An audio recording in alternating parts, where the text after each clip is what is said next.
Rossiyaning Astraxan shahridan tojikistonlik akamizdan video yetib keldi aziz yurtdoshlar. Videoni tomosha qilamiz. Murojaat qildim Ibrohim akaga. Menda zapret tugaganligi haqida nima berdi Ibrohim aka. Bo'ldi, kelaversangiz bo'ladi deb. Через Astraxan kirdim, Qarovuzak postidan. Hech qanaqa problema bo'lgani yo'q.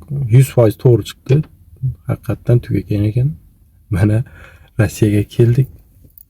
100% to'g'ri chiqdi. Ikkilanmasdan murojaat qilaverasizlar. Ibrohim akaning ishlariga omad, rivoj tilaymiz. Barcha masofada yurganlarga omad. Akamizni Rossiyaga kirishga zapretlari bor edi, lekin aynan qachon Rossiyaga kirishligini bilmas edi. Biz orqali tekshirib, ma'lumotlarni olib, mana o kuni kirasiz degan paytimizda Xudo xolasa Rossiyaga kirib keldi aziz yurtdoshlar. Agarda kimga zapret deport tekshirish va ularning ishonchli yetish xizmatlari kerak bo'lsa, ekrandagi raqamlarga Telegram, WhatsAppdan yozib murojaat qilishinglar mumkin aziz yurtdoshlar. Sog' bo'linglar, salomat bo'linglar.